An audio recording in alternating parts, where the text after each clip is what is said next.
नमस्कार जय Jagannath Odisha state open university समस्त छात्र छात्री मानकु मु स्वागत करुच्ची। आज आम हिस्ट्री विषयटी पढ़ा जो माने हिस्ट्री सब्जेक्ट को इलेक्टिव रखिंट एही भिडियोटी बहुत गुरुत्वपूर्ण। तेबे पिला माने कहती जे हिस्ट्री विषयटी बहुत कठिन किंतु आमे जदि सही विषयटी को गल्प बा कथन माध्यम रे पढ़िबा तेबे आमको यह बहुत सहज लगिबो। तेबे आज मु आपन को बहिरु किछि इंपोर्टेंट पॉइंट सबु बाछि नोट प्रस्तुत करछि। जेउ नोट को आमे पढ़िले यह लॉन्ग क्वेश्चन एवं शॉर्ट क्वेश्चन रे काम देबो। तेबे चलंतु भिडियोटी को स्टार्ट करिबा। देखंतु फ्रेंड्स आजिर एही विषयटी होछि मौर्य साम्राज्य, जेउटा कि किछि इंपोर्टेंस पॉइंट को मु बाछि बहिरु बाछि कि आपन को नोट लेखिकी आनिछि। जो नोट टी को आमे पढ़िले बोथ शॉर्ट क्वेश्चन एवं लॉन्ग क्वेश्चन दुई थिरे काम दबो। देखंतु फ्रेंड्स एथिरे फर्स्ट पॉइंट रे लिखा है मौर्य साम्राज्य रो फर्स्ट पॉइंट रे लिखा है ख्रीष्टपूर्व 6ठ शताब्दी रे समग्र उत्तर भारत रे 16टी महाजनपद रे विभक्त होइतिला। तेबे देखंतु ख्रीष्टपूर्व 6ठ शताब्दी जेतेबेले 6ठ शताब्दी चलथिला भारतर प्राचीन भारत सेतेबेले 16टी महाजनपद रे विभक्त होइतिला। एबे देखंतु एहाको जदि आमे शॉर्ट क्वेश्चन रे आमे कन्वर्ट करिबा तबे एहाको केमति पढिबा। देखंतु क्वेश्चन रे केमति हेबो केते शताब्दी रे समग्र उत्तर भारत रे 16टी महाजनपद विभक्त होइतिला बा 6ठ शताब्दी रे समग्र उत्तर भारत रे केतोटी महाजनपद विभक्त होइतिला। यार आंसर ए दीटी हेई परिबो जोटा कि 6ठ शताब्दी एवं 16टी। एटी दुटी मु रेड कलर मार्क देछि एही दीटी जाक आंसर को आपन को कन्वर्ट करके शॉर्ट क्वेश्चन करि परिबे। तेबे चलंतु एहा मध्यरु सेकेंड क्वेश्चन को जीवा। यह मध्यरु मगध सर्वाधिक शक्तिशाली महाजनपद रे परिणत होला। एही देखंतु ए जो 16टी महाजनपद विभक्ति होइतला बा 16टी राज्य रे विभक्त होइतला, समस्त राज्य मध्यरु मगध सर्वाधिक शक्तिशाली थिला। जेउ मगध रे कि चंद्रगुप्त मौर्य मु कहिबी चंद्रगुप्त मौर्य यार प्रतिष्ठाता मगधर। देखंतु 3 नंबर क्वेश्चन रे कोन अछि 3 नंबर पॉइंट रे ख्रीष्टपूर्व 321 रे नंद मानकु परास्त करी चंद्रगुप्त मौर्य साम्राज्यर भित्ति स्थापन करथिले। देखंतु फ्रेंड्स ए जो मगध शक्तिशाली महाजन रे परिणत होला, एही मगधर प्रतिष्ठाता होचंती मौर्य चंद्रगुप्त मौर्य। से ख्रीष्टपूर्व 321 रे नंद मानकु परास्त करी काहा को परास्त करी। देखंतु फ्रेंड्स आपण माने निश्चित भाव रे याको नोट डाउन करंतु, आपण को खाता आनी की निश्चित भाव रे याको लिखि दियंतु। ख्रीष्टपूर्व 321 रे नंद मानकु परास्त करी चंद्रगुप्त मौर्य साम्राज्य भित्ति स्थापन करथिले। तेबे नंद मानकु परास्त कर सारला परे ही चंद्रगुप्त मौर्य मगध राज्य रे मौर्य साम्राज्यर भित्ति स्थापन करथिले। 4 नंबर पॉइंट रे कोन अछि देखंतु चंद्रगुप्त मौर्य नंद मानक ठारू न्यून थिले। देखंतु चंद्रगुप्त मौर्य नंद मानक जो माने नंद मानक जो साम्राज्य आगरो चलथिला मगध र पूर्वरु से माने मौर्य मानक ठारू बहुत उन्नत मानर थिला, किंतु चंद्रगुप्त मौर्य नंद मानक ठारू न्यून थिले हे उन्नत रणनीति। रणनीति अर्थ जानछन्ती तो रणनीति होची रणनीति उन्नत युद्ध क्षेत्र रे रणनीति कौशल कले बले कौशले ता माने विभिन्न प्रकार कौशल माध्यम रे रणनीति पई तांकर सहायक सिद्ध होइतिला। चंद्रगुप्त मौर्य नंद मानक ठारू निम्न थिले हे उन्नत रणनीति तांको पई सहायक सिद्ध होइतिला। एथिरे क्वेश्चन कोन होबा देखंतु पिला माने चंद्रगुप्त मौर्य कहा ठारू निम्न थिले। देखंतु कहा ठारू न्यून जोठी मु रेड मार्क अछि एटा सो शॉर्ट क्वेश्चन हेबो। देखंतु चंद्रगुप्त मौर्य नंद मानक ठारू न्यून थिले हे उन्नत रणनीति तांको पई सहायक होइतिला। ତେବେ ଦେଖନ୍ତୁ 5 ନମ୍ବରରେ କ'ଣ ଅଛି, ମେଘାସ୍ଥିନିସକୁ ସେ ଦୂତ ଭାବରେ ମୌର୍ଯ୍ୟ ଦରବାରକୁ ପ୍ରେରଣ କରିଥିଲେ।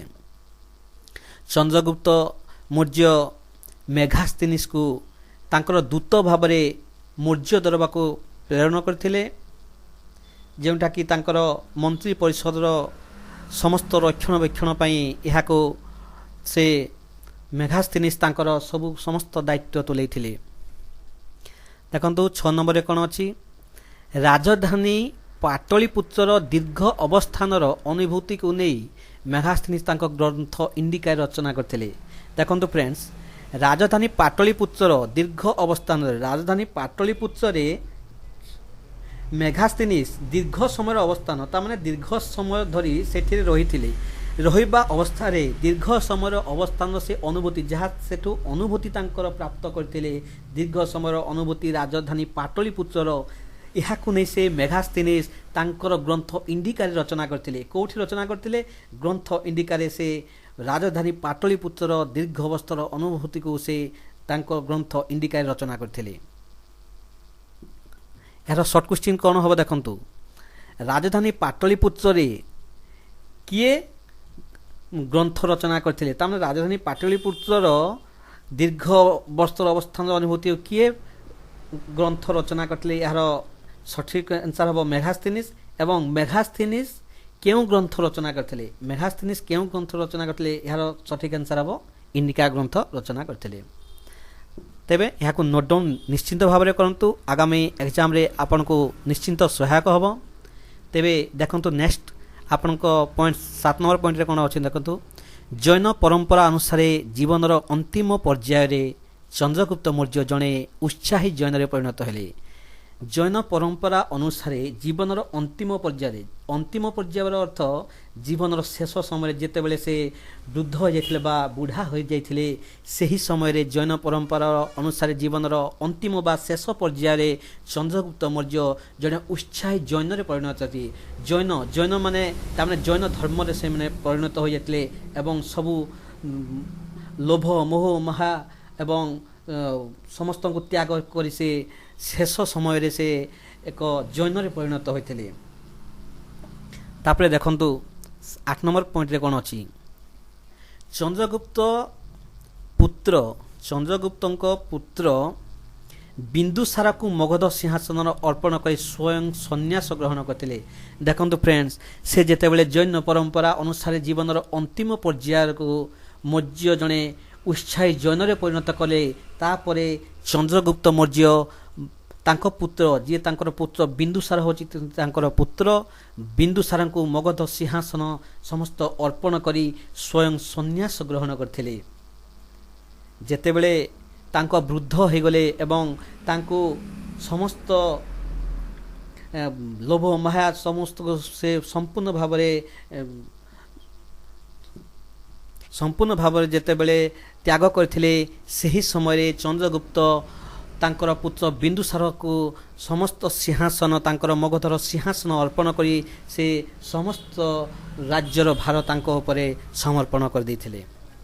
ଏହାର ସଠିକ୍ ସର୍ଟ କ୍ୱେଶ୍ଚିନ୍ କ'ଣ ହେବ ଦେଖନ୍ତୁ, ଚନ୍ଦ୍ରଗୁପ୍ତ ମୌର୍ଯ୍ୟ କାହାକୁ ମଗଧ ସିଂହାସନ ଅର୍ପଣ କରି ସ୍ୱୟଂ ସନ୍ନ୍ୟାସ ଗ୍ରହଣ କରିଥିଲେ? ଏହାର ସଠିକ୍ ଆନ୍ସର୍ କ'ଣ ହେବ ଦେଖନ୍ତୁ, ପୁତ୍ର ବିନ୍ଦୁସାରକୁ। ଏହାକୁ ମନେ ରଖନ୍ତୁ, ଏହା ଏକ ଇମ୍ପୋର୍ଟାଣ୍ଟ କ୍ୱେଶ୍ଚିନ୍।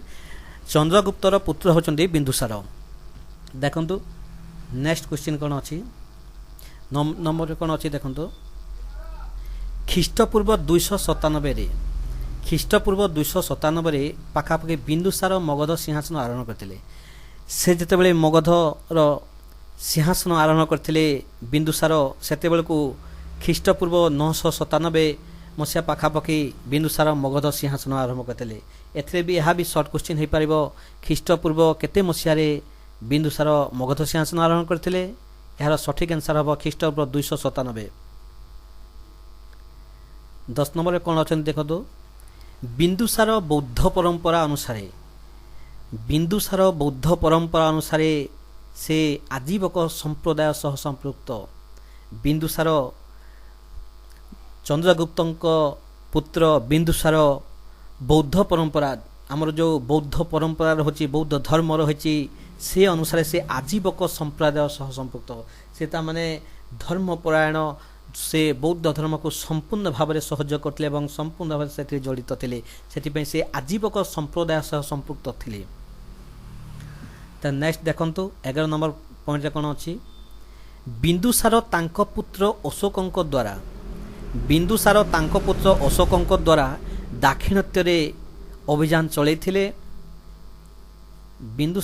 बिंदुसार तांको पुत्र अशोकंक द्वारा दक्षिण जो आम दक्षिण एरिया रे तांकर से यह अभियान चलैथिले बिंदुसार पुत्र किए जानछन्ती तो देखो बिंदुसार पुत्र अशोक जोटा कि अशोक सम्राट मौर्य सम्राट अशोक होचंती बिंदुसार पुत्र एथे भी क्वेश्चन हो पार बिंदुसार तांको पुत्र कहा द्वारा अभियान चले बिंदुसार तांको पुत्र अशोकंक द्वारा हम से सठिक आंसर हम अशोक हम ठीक अच्छे फ्रेंड्स यहाँ हम अशोक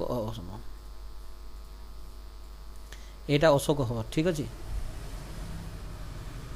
तापरे बिंदुसार ख्रीष्टपूर्व 272 देह त्याग करते बिंदुसार अशोकंकर पिता बिंदुसार ख्रीष्टपूर्व 272 केते मसीह देखंतु 272 ख्रीष्टपूर्व 272 देह त्याग करते से इम्पोर्टाट क्वेश्चन देखंतु आउ कोन कोन इम्पोर्टाट क्वेश्चन अछंती देखंतु ये होची संपूर्ण भाव शॉर्ट क्वेश्चन मु कलेक्ट करची। मौर्य साम्राज्यर प्रतिष्ठाता कि आपन को एबे मु पढैची देखंतु मौर्य साम्राज्यर प्रतिष्ठाता होची चंद्रगुप्त मौर्य।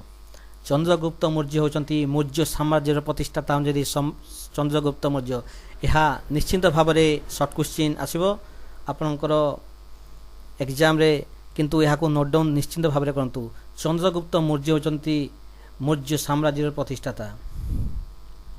कौटिल्य किए चंद्रगुप्त मौर्यंकर प्रधानमंत्री जेतेबेले चंद्रगुप्त मौर्य मगध सिंहासन आरोहण करथिले एवं ताहार राजा भाव प्रतिष्ठित होते मगध रे शासन करथिले चंद्रगुप्त मौर्यंकर प्रधानमंत्री भाव में काम करथिले कौटिल्य। देखो 3 नंबर कौन अच्छी मौर्य दरबार को प्रेरित ग्रीक दूत कि मौर्य दरबार को जेतेबेले मौर्य दरबार को प्रेरित ग्रीक दूत हूँ ग्रीक रु आसते किए मेगास्थेनिस केउठु आसते एठी देखो मेगास्थेनिस केउठु आसते ग्रीक दूत से ग्रीक रु आसते से ग्रीक रो दूत तांको कहा जाए ग्रीक दूत किए मेगास्थेनिस कौन रचना करथिले कहंतु इंडिका बही रचना करथिले केउठीर इंडिका बही रचना करथिले काहाकू अनुध्यान करी से पाटलिपुत्र राजधानी पाटलिपुत्र दीर्घ समय से सहवास करबा परे दीर्घ समय अनुध्यान परे पाटलिपुत्र रे रही सारा परे से पाटलिपुत्र किछि अनुध्यान करी मेघास्थनी इंडिका ग्रंथ रचना करते जो इंडिका ग्रंथ रे ही समस्त पाटलिपुत्र समस्त आरंभ शेष पर्यंत समस्त को अनुध्यान कर से लिखिथिले। तेबे नेक्स्ट कौन अच्छे देखंतु मौर्य साम्राज्य केबे प्रतिष्ठा होता देखंतु फ्रेंड्स मौर्य साम्राज्य केबे प्रतिष्ठा होता यार सठिक आंसर होची ख्रीष्टपूर्व 321 ख्रीष्टपूर्व 321 मौर्य साम्राज्य आरंभ होता देखंतु मु मार्क कर देउची ख्रीष्टपूर्व 321 ख्रीष्टपूर्व रे मौर्य साम्राज्य आरंभ होता एवं मौर्य साम्राज्यर प्रतिष्ठाता होचंती चंद्रगुप्त मौर्य एवं चंद्रगुप्त मौर्यंक परे बिंदुसार तांको पुत्र बिंदुसार मौर्य सम्राट प्रतिष्ठाता हेले तांको परे बिंदुसारंक पुत्र अशोक मौर्य सिंहासन आरोहण करते यहाँ सब मन रख सिक्वेन्स गोटे सिक्वेन्स मन रख निश्चित भाव में यह मन रहा। नेक्स्ट कौन अच्छी देखो चंद्रगुप्त मौर्यंक परे किए सिंहासन आरोहण करते देखो यार सठिक आंसर होची बिंदुसार। चंद्रगुप्त मौर्यंक परे किए सिंहासन आरोहण करते यार सठिक आंसर होची बिंदुसार। बिंदुसारंक पिता होचंती चंद्रगुप्त मौर्य अशोकंकर पिता होचंती बिंदुसार। चंद्रगुप्त परे बिंदुसार परे अशोक यही हिसाब रे मौर्य सम्राट रो शासन कार्य चलता देखो मुझे तले सिक्वेन्स कर देछि चंद्रगुप्त मौर्य एरोमार्क देखी बिंदुसार अशोक चंद्रगुप्त पुओ बिंदुसार बिंदुसारंक पुओ अशोक। चंद्रगुप्त केबे सिंहासन आरंभ करथिले 321 बिंदुसार केबे सिंहासन आरंभ करथिले देखंतु बिंदुसार केबे सिंहासन आरंभ करथिले बिंदुसार ख्रीष्ट सिंहासन आरंभ देखंतु 297 ख्रीष्टपूर्व 297 रे सिंहासन आरंभ करथिले एवं अशोक केबे सिंहासन आरंभ करथिले यहा नेक्स्ट पार्ट रे देखिबा देखंतु फ्रेंड्स अशोक ओ तांको धम्म बहुत गुडे एथिरे मु आपनको नोट कलेक्ट करजी जोंटा को एबे आपनको नेक्स्ट वीडियो रे कहबी काहे कि ना ए वीडियोटी लंबा जदि अधिक हो जिवो मते अपलोड करिबारे प्रॉब्लम हबो सेति पई आपनको नेक्स्ट वीडियो रे अछि बहुत गुडे टॉपिक मु नेक्स्टि मौर्य प्रशासन केमति चलथला तांको प्रशासनिक दक्षता एही टॉपिक मु नोट लेखि सारिजी एवं यहाँ पर देखंतु मौर्य साम्राज्य विलय मौर्य साम्राज्य केमति विलय घटिला ताहा भी मध्य आपनको एही नेक्स्ट वीडियो रे आपनको जणेबी तेबे फ्रेंड्स आपनको वर्तमान वीडियोटी केमति लागिला आपण निहाती भाव में कमेंट करंतु आपनको जहाँ किसी डाउट अच्छी कमेंट करंतु मु सही हिसाब रे आपनको वीडियो को मु उपस्थापना करिवि आपण आउ किछि किछि सब्जेक्ट जदि आपण वीडियो आपण देखिबा को चाहउचंती एवं नोट एवं टिप्स देखिबा को चाहउचंती सेते को मु निश्चिंत भाव में आपनको पाखरे पहुंचेबी तेबे Odisha state open university Sambalpur तरफरु आमे जो नाम लिखाइजे ता द्वारा आमर तो कौन सी क्लास होने ऑफलाइन क्लास होने कि कहीं कोचिंग भी करना तो आम केमिटी पाठ पढ़ा आ जो मैंने ओनली सर्टिफिकेट नेबाई पाठ पढ़ुंट मु 100% गारंटी दे कहते कि जो मैंने ओनली सर्टिफिकेट पाइबापी पाठ पढ़ुंट से मैंने एक्चुअली पाठ पढ़ा मूड्रे ना किंतु पाठ जदि पढ़ुच निश्चिंत भाव में किसी ज्ञान आरोहण कर सर्टिफिकेट पाओ निश्चिंत आपन को आगामी पीढ़ी रे कॉम्पिटिटिव एग्जाम अबा आगामी एंट्रांस गुड़ा आपन को काम देव पाठटा पढ़े कि सर्टिफिकेट पाओ आपन को निश्चिंत भाव में काम देव तेबे फ्रेंड्स आपन जदि वीडियोटी भल लगिथिबो निश्चिंत भाव में शेयर करंतु लाइक करंतु एवं सब्सक्राइब करंतु आगामी वीडियो आपन को नोटिफिकेशन आसीबो थैंक यू धन्यवाद।